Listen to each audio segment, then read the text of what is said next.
nobody ever talks about this, but the furlough has to be paid for. The pandemic has to be paid for. They are literally wetting their pants in government, aren't they? They don't want to be in a situation where they're cutting and they're giving back and they're giving out more and more money. We were talking about hospital parking charges today, which obviously the right thing to do would be to temper those in some way. And I know health has been your brief in the past. But the furlough scheme has to be paid for. How would you pay for it? And obviously you can't pay for it by doing what you want to do at the moment.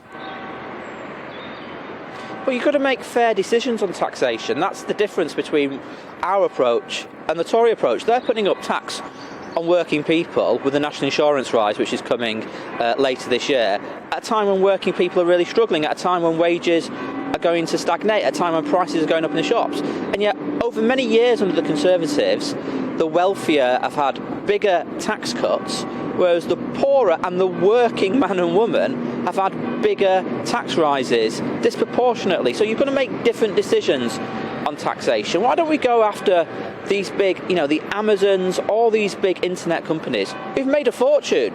They've made an absolute fortune, particularly through the pandemic, because more and more people have, for understandable reasons, done online shopping.